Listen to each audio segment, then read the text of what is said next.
할렐루야. 오늘 제목, 하나님 말씀 제목 같이 한번 따라하겠습니다. 주를 위하여 고난도 받게 하려 하심이라.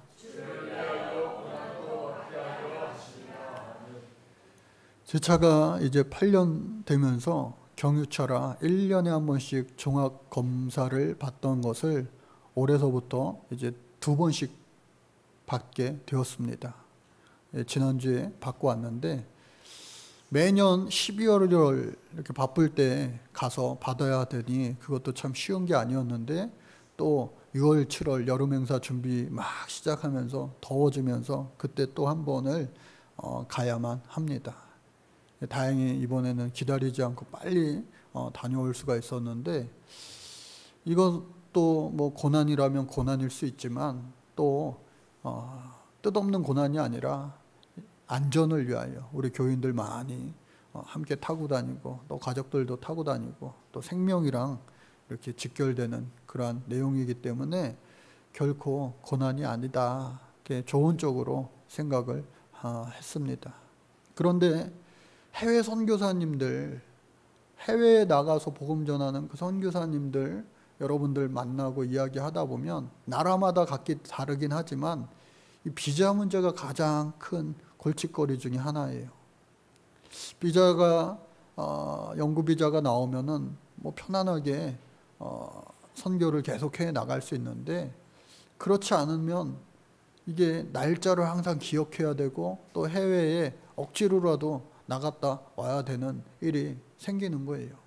나갈 때면은 뭐 비용이 또 많이 들잖아요. 또 하루를 또 며칠을 잡아먹기도 하고. 필리핀 선교사님과 지난번에 많은 이야기를 하다가 그 이야기가 나왔어요. 언젠가 이 영구 비자 나오기 전에 해마다 이렇게 나갔다 와야 되는데 날짜를 한번 딱 까먹었는데 아침에 눈 뜨니까 그날이라는 거예요. 데드데이, 마지막 날.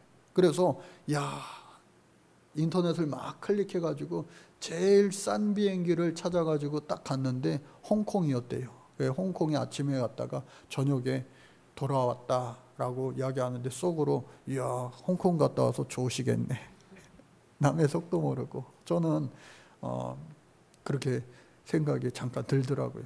그런데 곰곰이 생각해 보면 당사자는 그게 얼마나 곤욕스러운 일 아니겠어요?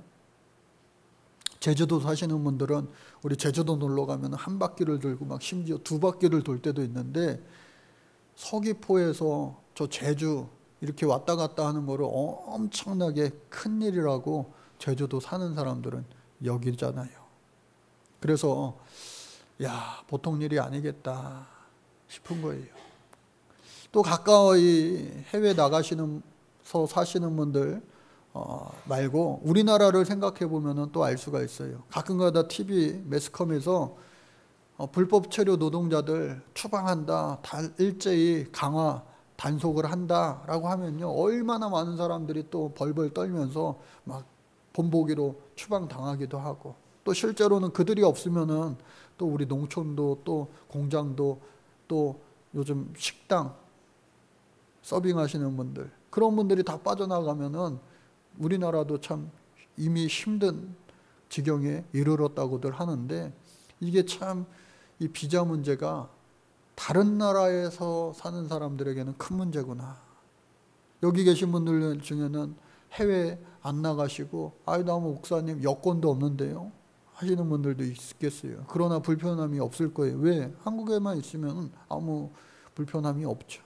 그런데 해외 나가 살 때 이 시민권이라고 하는 거, 영주권이라고 하는 문제가 얼마나 큰 문제인지 모릅니다. 좋은 나라, 잘 사는 나라 영주권 있고 시민권 있으면요 혜택도 많아서 돌아오기 싫어해요, 고국으로. 그런데 오늘 이 빌립보서의 주인공 사도 바울은요, 나면서부터 당시에 최고의 나라, 정치, 경제, 문화 모든 것이 최고의 나라, 이 로마 제국의 시민권을 가진 자였어요. 로마 군인들이 그를 취조할 때 묻습니다. 너 이 시민권 언제 어떻게 생겼냐? 돈 주고 샀냐? 당시에는 거금을 들여서 살 수도 있었어요. 그런데 나는 나면서부터 로마의 시민권자다. 그가 대답했죠. 실제로 이 오늘 빌립보서 이 편지를 받게 되는 빌립보 교인들도요, 대부분 다 나면서부터 저절로 로마의 시민권을 얻는 그 당시의 축복의 사람들이었어요. 로마의 시민권 있는 사람들은요, 얼마나 많은 특혜가 당시에 있었는지 몰라요. 특히나 이 빌립보 로마 시민권자들은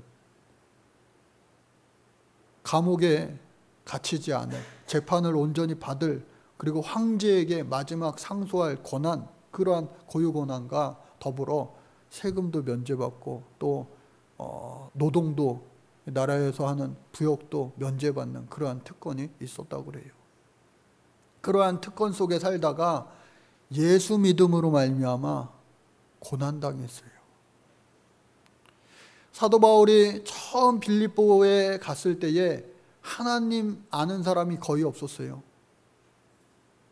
처음 서양으로 복음 전하러 갔기 때문에 여기는 그야말로 미전도 종족인 거예요.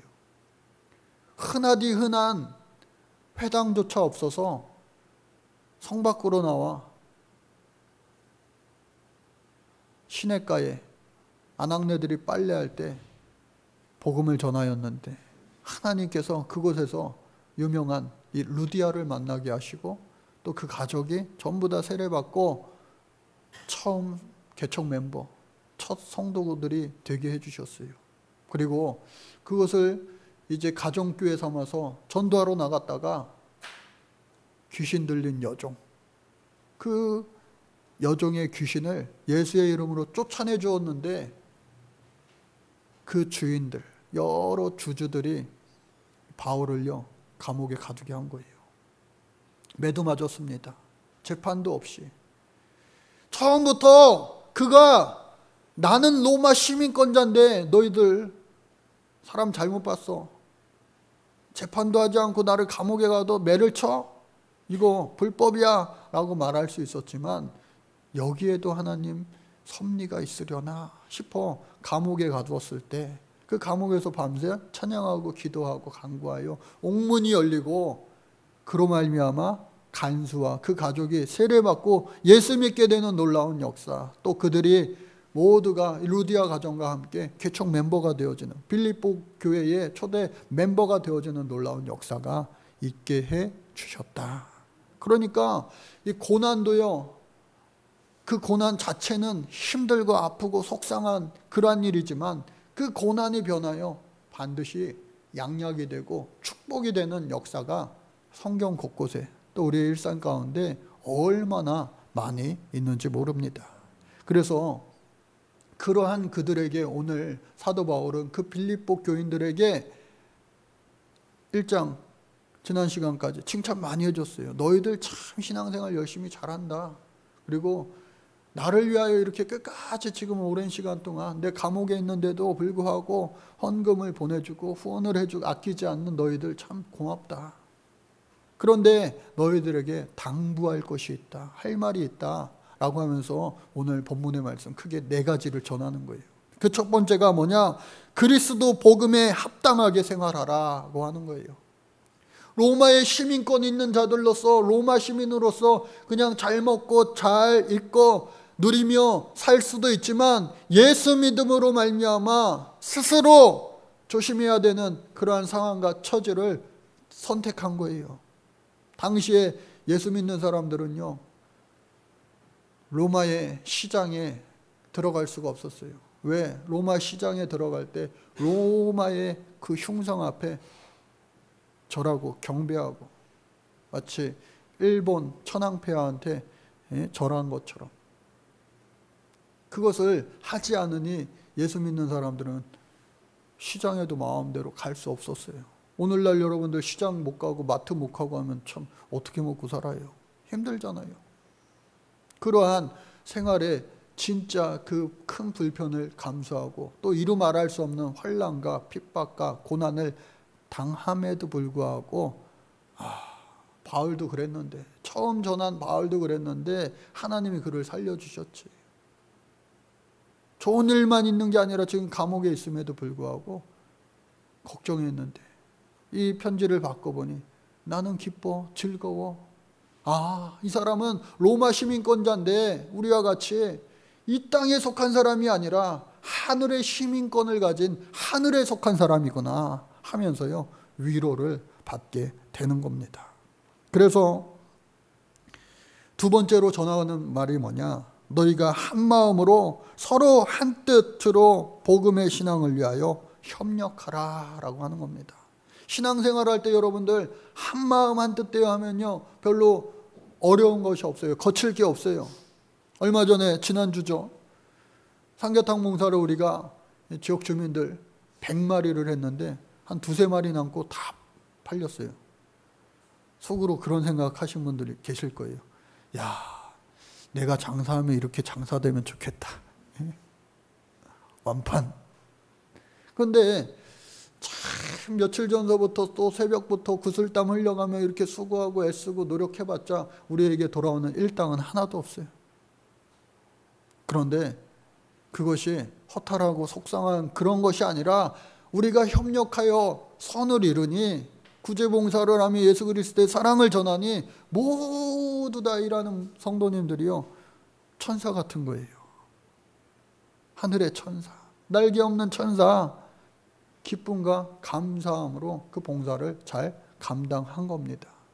그래서 우리가 주의 일을 감당할 때에 우리 먼저 예수님과 한마음 되면, 서로가 예수님과 한마음 됐으니 모든 성도들이 다 같이 한마음 될 수 있구나 하는 것을 우리가 체험했고, 또 앞으로도 계속해서 여러분들 그렇게 신앙생활을 할 수 있기를 간절히 바랍니다. 서로 뜻을 같이 하면요, 마음이 행복해져요. 그리고 어떠한 어려운 일도 능히 잘 감당할 수 있게 되는 거예요. 그래서 한 마음 한 뜻으로 복음의 신앙을 위하여 협력하라 라고 하는 이 바울의 메시지가 오늘 저와 여러분들 가정에, 이 교회에, 여러분들 속한 학교, 클래스, 또 직장, 부대, 모든 내무반 사람들, 우리 가는 곳곳마다 하나 되어드는, 그래서 저 천국의 기쁨을 이 땅에서 미리 맛보는 복된 자들 되시기를 간절히 바랍니다. 근데 안타깝게도요, 여러분, 우리 교회에도 문제가 있어요, 없어요? 제가 문제예요, 목사님. 얘가 문제예요. 빌립보 교회도 다 칭찬만 한 것 같은데 문제가 있었어요.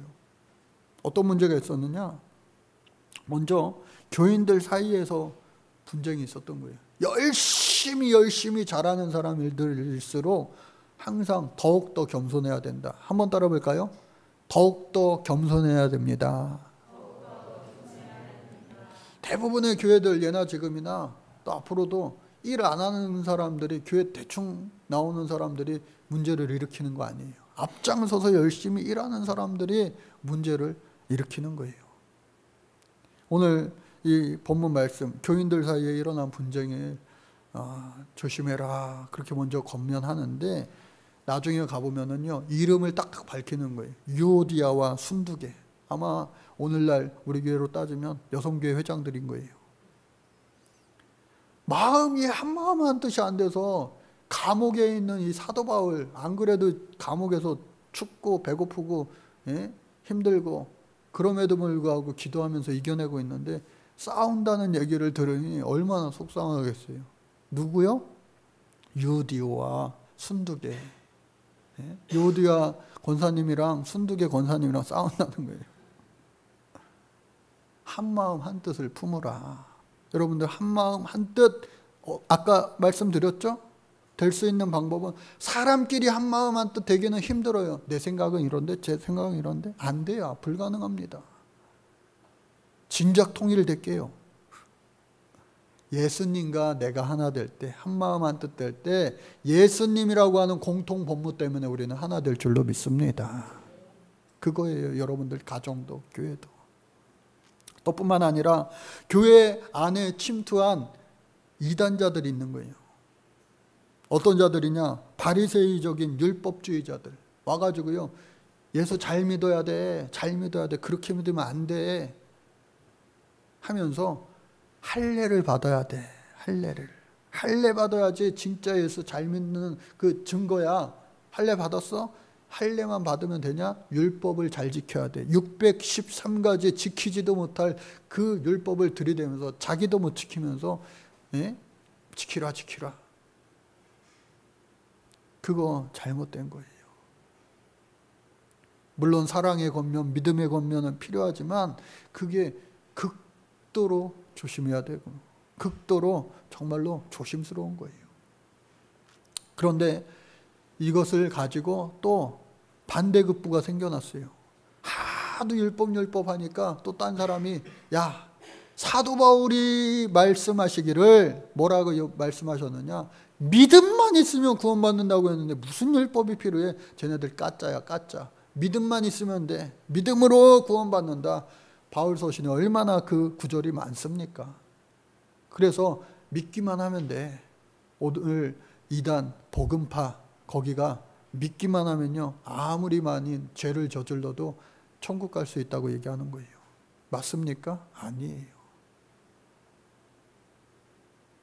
복음에 합당한 생활을 하라. 세례받은 우리 학생들도 있고 또 우리 성도님들이 있고 또 우리 집사님, 권사님들이 있는데 그 직분은 명예직이 아닌 거예요. 그 직분에 합당한 복음의 생활을 할 수 있는 오늘 저와 여러분들 될 수 있기를 간절히 주의 이름으로 축복합니다.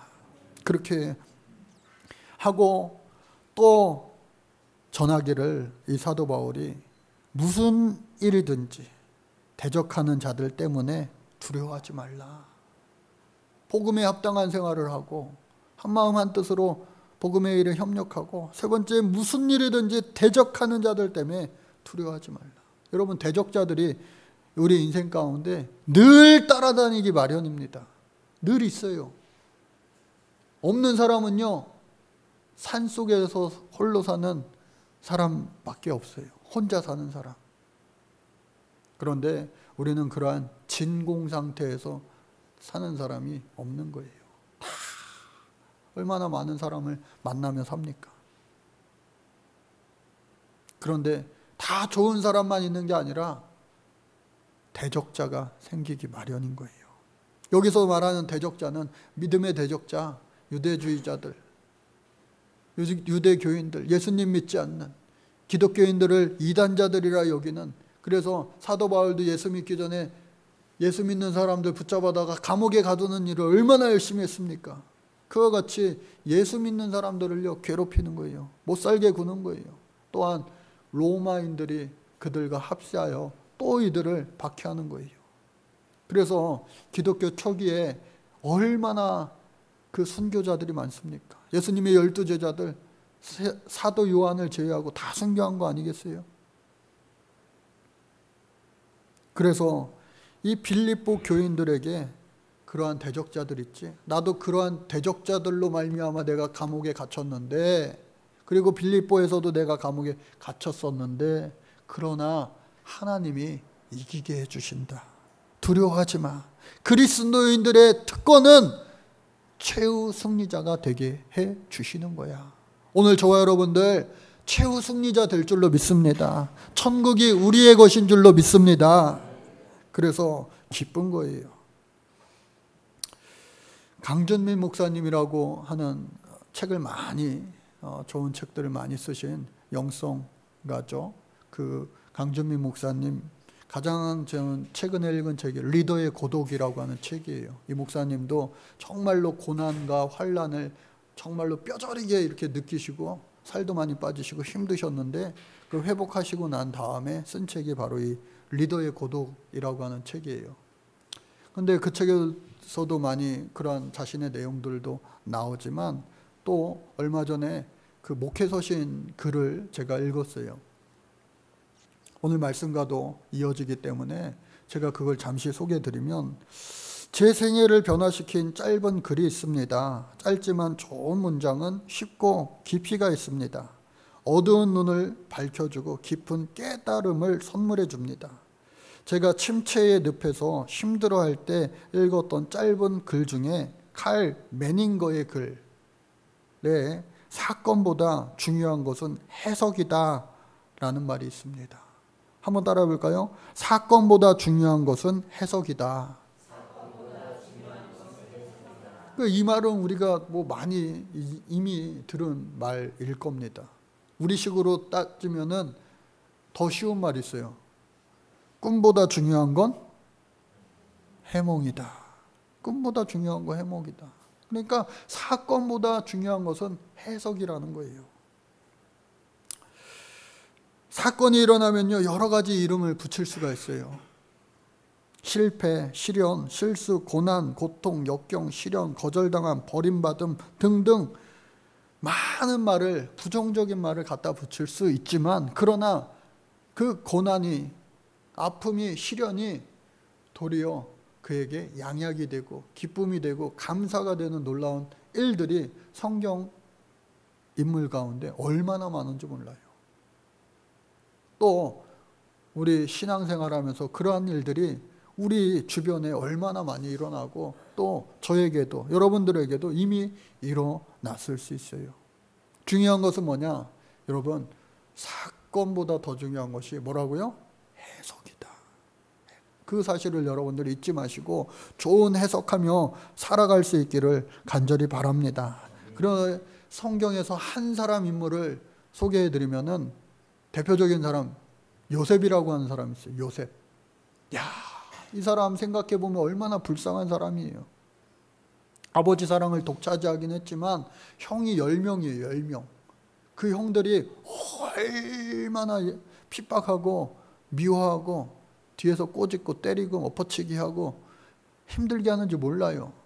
결국은 이 요셉이요, 애굽 나라의 종으로, 노예로 돈 주고 형들이 팔아넘긴 거예요. 죽을 뻔했다가 차라리 죽었으면 하는 순간도 분명히 있었을 거예요. 그러나 하나님이 살려주시고 살려주신 이유와 목적이 분명히 있겠지 하면서 꿈쟁이 요셉, 비전의 사람 요셉이라는 그런 별명을 얻게 된 거예요. 그가 그 온갖 고난, 보디발 장군 집에서 죽을 뻔하고 감옥에 갇히고 정말로 처참한 그 생활, 나날들을 이루 말할 수 없지만 그럼에도 불구하고 그는요, 그러한 모든 사건들을 하나님께서 나에게 축복하시기 위하여 하나님의 놀라운 섭리 따라, 은혜 따라 내가 살아왔노라고 해석하는 거예요. 그 해석의 내용을 우리 말씀으로 같이 한번 읽어보겠습니다. 우리 같이 한번 읽어볼까요? 시작. 당신들이 나를 이곳에 팔았다고 해서 근심하지 마소서.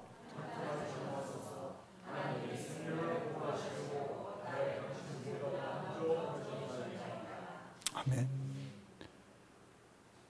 자기는 이제 총리가 되어서 사람을 죽일 수도 있고 살릴 수 있는 그 권한에 있는 자가 되었는데 두려워 덜 벌벌 떠는 형들에게 걱정하지 마.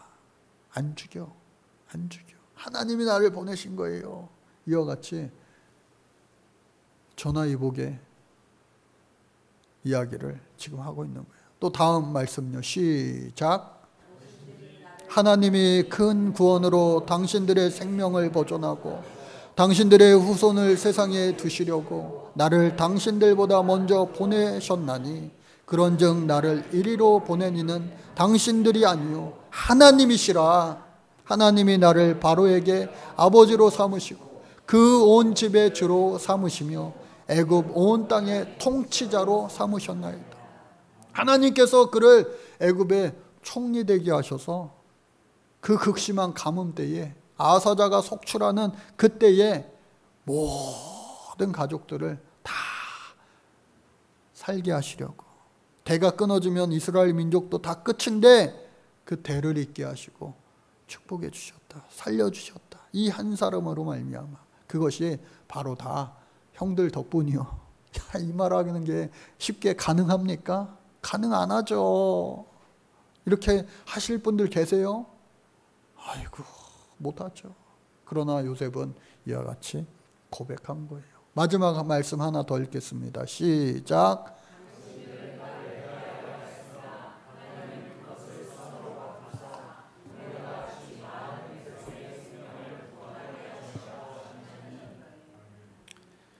해석이 중요하다 말씀드렸는데, 이 해석이라고 하는 말, 이 한문 한자어 속에 담겨진 속뜻은 뭐가 있냐? 용서하다, 회복해 하다라고 하는 뜻이 담겨져 있다고 합니다. 용서하다, 회복하다.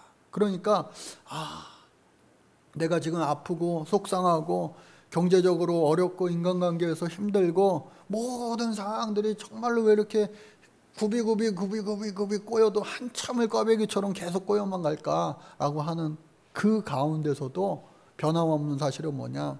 하나님이 나와 함께하고 계시다라고 하는 사실을 잊지 마시고, 때가 이름에 하나님께서 그 모든 연속적인 고난도 화가 변하여 복이 되게 해주시는 우리 하나님을 여러분들 요셉처럼 믿고 의지하고 요셉과 같은 축복이 있기를 간절히 바랍니다. 신학자 알리스터 맥그라스라고 하는 사람이 있는데 새로운 창조라고 하는 책을 썼어요.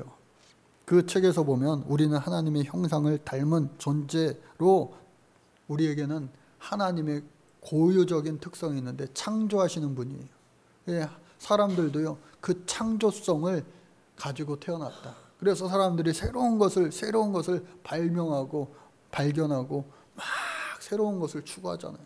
하나님 닮았기 때문에 그래요. 그래서 그 고난의 일들 속에서도 새로운 축복의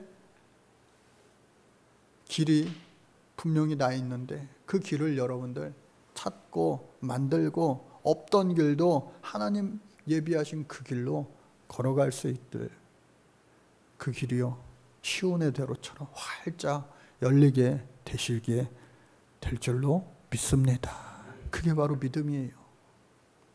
세상 사람들이 다 되겠다 할 때 믿는 건 믿음이 아니라, 세상 사람들이 어쩜 그렇게 희망 없는 그때에 희망을 갖고 소망 없는 그때에 소망을 가질 수 있느냐? 아무도 안 믿을 때 내가 주의 이름으로 믿는 것이, 그게 바로 진짜 믿음인 거예요. 오늘날에도 얼마나 예수 믿기가 힘든 때입니까? 그러나 예수님 분명히 살아계시고 역사하시고 축복하여 주시는 우리 하나님이심을 믿는 자들에겐 하나님이 그러한 역사를 일으켜 주실 줄로 믿습니다. 독일 교회도 마찬가지 아니에요?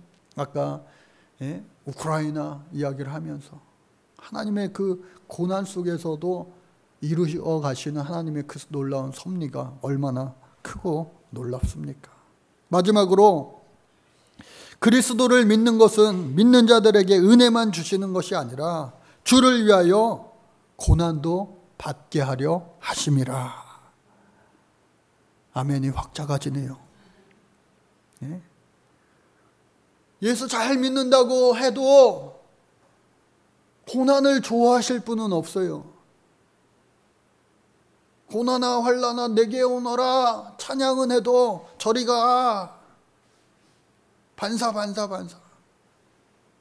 근데 우리가 막을 수 없는 고난이 찾아왔다고 한다면 그것을 어떻게 받아들이고 어떻게 해석하고 그것을 이겨서 이것을 통하여 하나님 나에게 이러한 축복을 주시려고 했구나 라고 하는 것을 발견할 수 있는 삶이 진짜 예수님 닮은 복음에 합당한 삶을 살아가는 그런 모습이다 라고 하는 거예요. 인카네이션. 예수님께서 저 천국 좋은 곳에 그저 계시지 않고 육신의 인간의 한계를 지닌 이 모습으로 이 땅으로 오셔서 성육신 되었다. 그게 인카네이션인데, 그 성육신함으로 말미암아 온갖 사람이 당할 수 있는 최고봉의 고난을 다 당하신 거 아니겠어요? 그러나 그것이 고난이 아니라 그것이 부활의 시작이 되었다라고 하는 겁니다.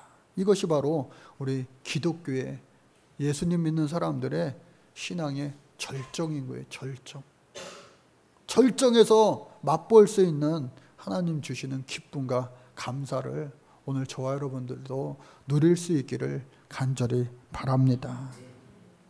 여러분, 언젠가 우리 성도님들과 한번 가봤으면 좋겠다 하는 곳이 몇 군데 있는데 그 중에 하나가 나가사키를 좀 가봤으면 좋겠다 하는 생각이 들어요. 우리 학생들이랑 제가 일본 오키나와에는 한번 갔다 온 적이 있는데 저도 처음이었고 다음에 또 일본을 간다면 이 나가사키를 한번 갔으면 좋겠다. 많은 분들이 목사님 짬뽕 드시러 가시려나? 나가사키 짬뽕이 유명한다고 하는데 그게 아니라 저도 가보지 못했지만 나가사키에 성지순례를 요즘 많이 갑니다. 나가사키라고 하는 곳에 1549년 처음으로 스페인 선교사가 이 기독교 복음을 가지고 들어온 거예요. 당시에 유명한 도요토미 히데요시, 우리에게도 너무 익숙하죠.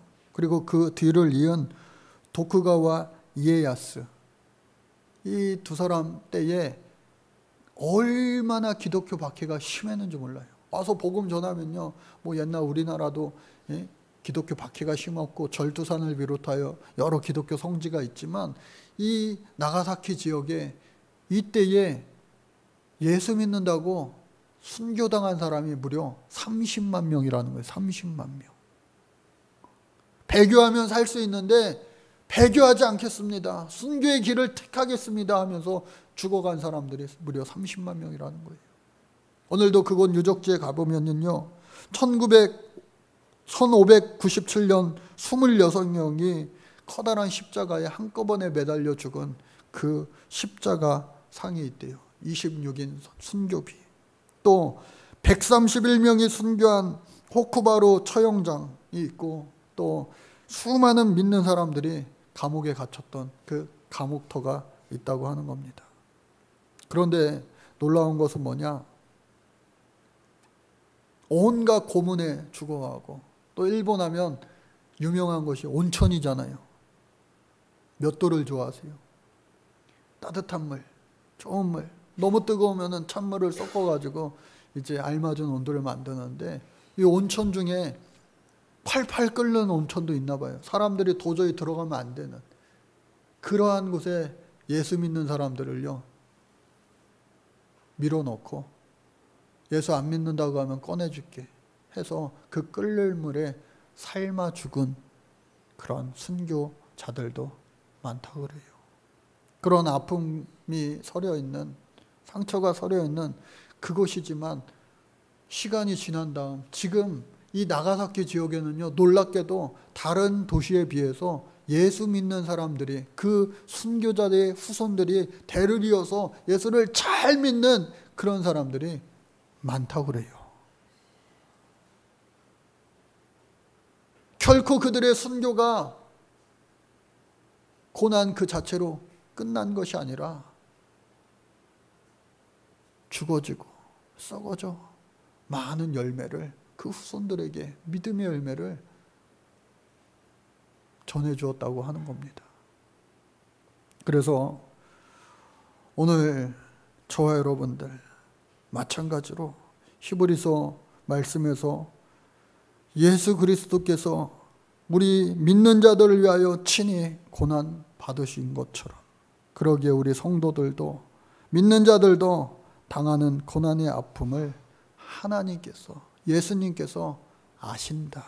그냥 바라만 보고 계시는 것이 아니라 먼저 당하신 그 예수님도 같이 눈물 뿌려 기도하시고 중보하고 계심을 잊지 마시고, 내가 힘들고 아플 때 아까 우리 찬양한 것처럼 하나님 앞에 아뢰시고 같이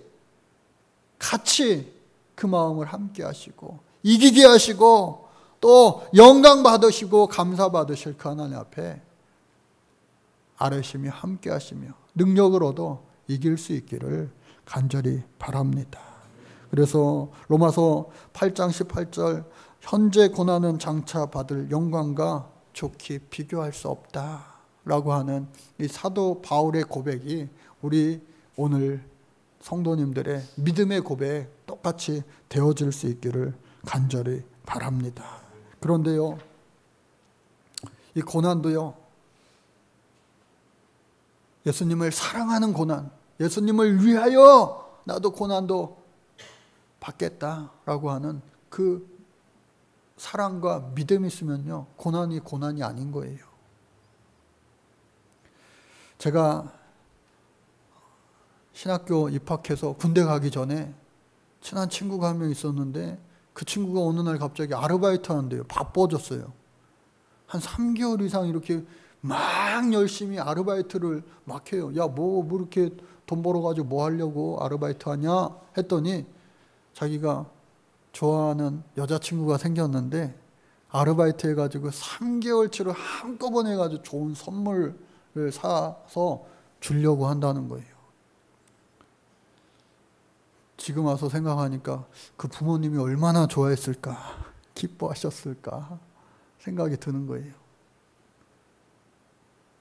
근데요, 그 친구가 그 3개월 넘게 아르바이트를 밤늦게까지 하면서도요, 슬픈, 힘든 기색을 별로 못 봤어요. 아, 며칠 남았어. 즐거워, 기뻐. 이제 얼마큼만 하면 돼. 하면서 그 좋아하는 여학생을 위하여 열심히 일하는 모습. 고난이 아닌 거죠. 오늘 저와 여러분들의 신앙이 우리 하나님을 향한, 우리 예수 그리스도를 향한, 우리 성령님을 향한 그 마음이 처음 예수님을 알았던 그 첫사랑, 뜨거웠던 그 언제인지도 모를 그 첫사랑과 같다면 얼마나 좋을까. 그러면요, 누가 시키지 않더라도 더욱더 하나님 앞에 같이 가까이 나오고 싶어 열심을 다하는 거예요. 우리 학생 중에 요즘에 그런 친구가 하나 있어요. 새벽에도 오고요, 뭐 밤에도 오고요, 막 계속 와요. 주님을 향한 사랑이 여러분들 변치 않는 항상 뜨거운 열정적인 사랑이 될 수 있기를 주의 이름으로 축복합니다. 그러기 위해서 우리가 그 신앙을 유지하기 위해서 해야 하는 건 뭐예요? 기도하고 찬양하고 말씀 보고 감사 노트 적고. 그래서 오늘 사도 바울은 다 세상 사람들은 싫어하지만 우리 믿는 사람들 주를 위한 고난도 받게 하려 하심이라. 주를 위한 고난은 달게 받을 수 있는 장차 큰 면류관임을 기뻐하고 감사하며 내가 먼저 자원하여 받을 수 있는 오늘 이 시대에 진짜 믿음의 사람, 그러므로 말미암아 그 고난을 감당케 하시며 기적이 아니라 기적이 일상이 되는 축복의 삶을 살아갈 수 있는 오늘 이 시대에 힘 있는 신앙인들, 믿음의 사람들 우리 모두가 되어질 수 있기를 간절히 주의 이름으로 축복합니다. 하나님 감사합니다. 우리 사랑하는 세비전 온 성도님들이 그와 같은 믿음의 사람, 진짜 믿음의 사람 되게 하여 이 세상을 넉넉히 이기는 자들 되게 하여 주옵소서. 예수님 이름으로 축복 기도드립니다. 아멘.